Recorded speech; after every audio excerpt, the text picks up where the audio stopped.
أعوذ بالله من الشيطان الرجيم بسم الله الرحمن الرحيم يا أيها الذين آمنوا كتب عليكم الصيام كما كتب على الذين من قبلكم لعلكم تتقون اللهم صل على محمد وآل محمد وعجل فرجهم. د ماه مبارک رمضان عظیم میاشت ده، د مغفرات میاشت ده، د رحمت و برکات میاشت روانه ده. هندي مناسبات وجنه تاسو خدمت کې 2 منټه حاضر شویو. رڅو د روزه اهمیت باندې 2 منټه خبرې کوو. کچېرې مو د روژې ته سترګې وغړوو.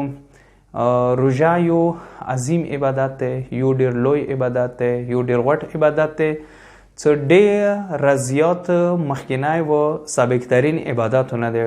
زه به دا وایم چې هغه څه موږ ته روایاتو کې میلاویږي، کله نه چې دغه انسان دغه دنیا ته راغلی دی نه دغه عبادت یعنی روژه دغه انسان سره مغه وخت نه دی. لکه قرآن مجید هم دې ته اشاره کوي چې یا ایها الذین آمنوا کتب علیکم الصیام، مؤمنانو تاسو باندې روژه فرض کړی شوی دی کما کتب علی الذین من قبلکم، یعنی امت اسلامی، یعنی تاسو چې کوم اسلامی امت صرف تاسو باندې نه، تاسو نه مخکې کوم خلکو هغوی باندې هم واجب کړي شي و څه شي دپاره لعلکم تتقون، شاید تاسو متقیان جوړ شوئ. پس دغه ځای کې قرآن اشاره کوي چې دغه روژه تاسو نه مخکې امتونو باندې، تاسو نه مخکې خلکو باندې هم واجب کړي شوي و. اوس دغه روژه کله نه واجب و چې کله نه دغه انسان دغه دنیا ته راغلی دی، نه دغه روژه دغه عظیم عبادت دغه انسان سره دی.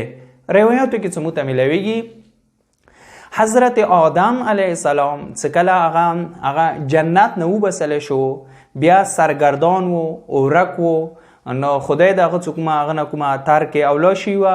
هغه توبه چې کله حضرت آدم علیه السلام 3 ورځې روژه ولرله، هغه نه وروسته د خدای درګاه کې کېناستلو، هغه توبه د خدای متعال حضرت آدم علیه السلام نه قبول کړه. نو دغه روایت نه معلومیږي دا چې روژه د حضرت آدم علیه السلام زمانه کې هم و. اندشان نور انبیاء زمانه کې تا رسید حضرت نوح علیه السلام زمانه ته. ایڅ د حضرت نوح علیه السلام کشتی چې کله هغه موجونو کې راغله، د کوبو لکم موجونه وو، کله کشتی و طرف ته بوتله، کله به بل طرف ته بوتله. ایڅ حضرت نوح علیه السلام نظر وکړو، روژه ولرله، خو څه کله هغه روژه تکمیل ته ورسېده، روژه پوره شوله، هغه نه وروسته هغه د اوبو لکم موجونه وو هغه قرار شول. اندیشانې د نور انبیاء علیهم السلام زمانه کې د حضرت داود علیه السلام، حضرت سلیمان علیه السلام، حضرت موسی علیه السلام، حضرت عیسی علیه السلام زمانه کې هم مسرغه دغه روژه و. زه یو روایت غواړم تاسو خدمات کې عرض کوم. روایت نشان دیده ابن عباس نه نقل کیږي. ابن عباس یې چې یو کس راغو روژې په باره کې پوښتنه وکړله، څه مو ته د رسول اکرم صلی الله علیه و آله وسلم دغه حدیث بیان کړلو. څه مو ته وویل چې حضرت رسول اکرم صلی الله علیه و آله وسلم د ارشاد فرمایي چې ان افضل الصيام صيام اخي داوود علیه السلام، یې چې بهترین روژه د مورور د حضرت داوود علیه السلام روژه و. کان یصوم یوما و یفطر یوما. حضرت داوود علیه السلام دی شانته روژه لرله، ټول عمر ایوا ورځې به روژه لرله، ایوا ورځې به روژه نه لرله. یصوم یوما یعنی ایوا ورځې به روژه لرله، یفطر یوما یعنی ایوا ورځې به روژه نه لرله، یعنی خوراک چکاک به کولو، افطار به کولو. دا د حضرت داوود علیه السلام روژه.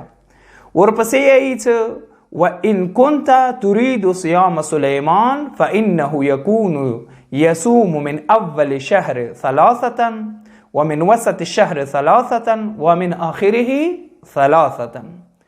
کچېرې تاسو غواړئ د حضرت سلیمان علیه السلام روژه وکړئ، نه هغه هر میاشتې چې کوم قمري میاشتې دي، اول 3 ورځې به روژه ساتله، بیا منځ 3 ورځې به روژه ساتله، بیا اخیر میاشتې کې هم 3 ورځې روژه ساتله.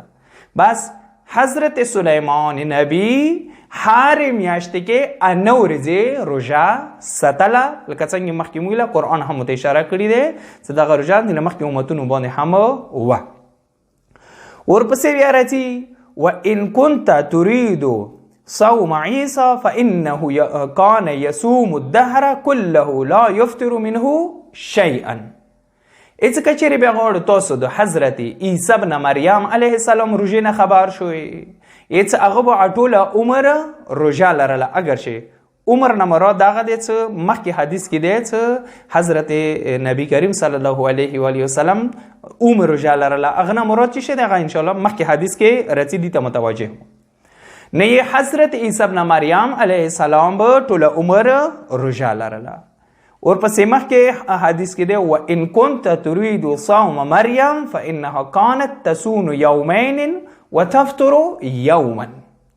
هیڅ کچېرې غواړو تاسو د حضرت عیسی ابن مریم علیه السلام روژه هغه بیان که اوس د حضرت مریم کومه ازواج سبنا د حضرت عیسی علیه السلام علیکم بیان که اوس د حضرت عیسی علیه السلام کومه مور بزرګواره وه حضرت مریم د هغې کومه روژه وه څه هغې به 2 ورځې روژه لرله 1 ورځې به یې روژه نه لرله. یعنی که میاشت حساب کو میاشت کې 10 ورځې روژه نه لرله 20 ورځې به د هغې روژه وه. هغه نه وروسته یې څه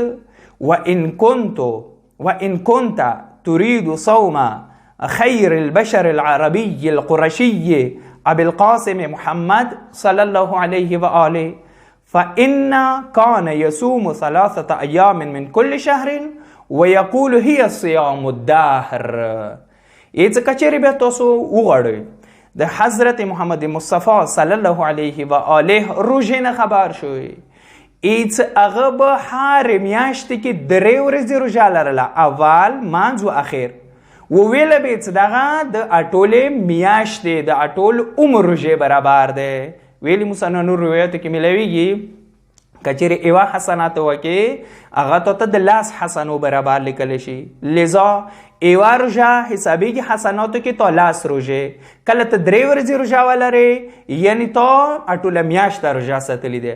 لذا د رسول الله کومه روژه وه هغه اټول کال روژه حسابېده. پس دینه مو ته دغه نتیجه ملویږي چې دینه مخکې حضرت عیسی علیه السلام په باره کې ویله چې هغه هم ټوله عمر روژه لرله کیدای شي د هغه روژه هم اندیشانې وه چې هغه هم کیدای شي کال میاشتې کې 3 ورځې روژه ساتله. نه دغه آیه قرآن چې لکه څنګه تاسو نه مخکې خلکو باندې روژه واجب شوه نو روژه ډېر زیات اهمیت لري ټولو امتونو باندې وه ټولو انبیاو لرلی دی نو مو امت کې هم دغه روژه واجب کړي شوی دی. انشاءالله امید ده خدای نه چې دغه میاشتې کې مو ته د خدای نیک عملو توفیق و د صحیح روژې ساتنې توفیق عنایت وګرځوي. واخر دعوانا ان الحمد لله رب العالمین.